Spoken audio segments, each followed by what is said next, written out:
ये है के क्रिएट्स और ये है इनके ओपिनियंस हिंदी को लेकर के। ये तो हिंदी से एक बेमतलब की दीवानगी हुई। एक्चुअली इनके ज्यादातर वीडियोस काफी इन्फॉर्मेटिव होते हैं, लेकिन इस पर्टिकुलर वीडियो के अंदर हिंदी को लेकर के काफी ज्यादा हेट और मिस इन्फॉर्मेशन इन्होंने खुल करके फैलाई है। आज हमारी पार्लियामेंट में 70% एजेंडा हिंदी में प्रेजेंट होता है। ये 70% एजेंडा वाली बात खुद होम मिनिस्टर अमित शाह ने बताई थी, क्योंकि एजेंडा किस भाषा में रखना है ये मेंबर्स खुद चूज करते हैं। बहुत से नॉर्दर्न स्टेट्स के एमपीज हिंदी में बात रखते हैं, लेकिन कई बार बहुत सारे सदर्न स्टेट्स के एमपीज भी ऐसा करते हैं, जैसे कि राहुल गांधी। वैसे तो वो केरला के वायनाड से एमपी हैं, लेकिन उनको मलयालम बिल्कुल नहीं आती है और इसी वजह से वो अपनी बात को हिंदी में रखते हैं, जिससे कि ज्यादा से ज्यादा लोग उनकी बात समझ सकें।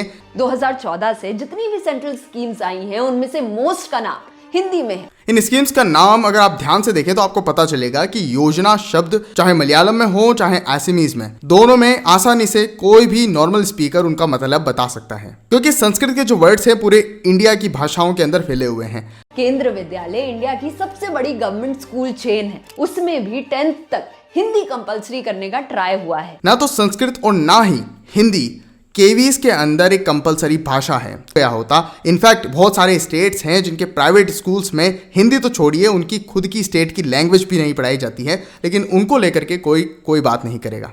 पर फिर भी आज हिंदी में खर्चा बढ़ते जा रहा है। 349 करोड़ खर्च किए 3 साल में। 2018 में बोला 400 करोड़ खर्च कर देंगे। साल 2009 से लेकर के 12 के बीच में 350 करोड़ का खर्च डिपार्टमेंट ऑफ लैंग्वेज के द्वारा किया गया था, जिससे कि हिंदी को देश और विदेश में प्रमोट किया जा सके, स्टूडेंट्स को वोकेशनल ट्रेनिंग के रूप में दे करके। आर्टिकल 343 में ये दिखाया गया है कि क्योंकि हिंदी इंडिया की एक ऑफिशियल लैंग्वेज है, तो ये सरकार की जवाबदारी है कि इसे इंटरनेशनली और नेशनली प्रमोट किया जाए, और इसमें इतना खर्चा होना बहुत ही ज़्यादा कॉमन बात है।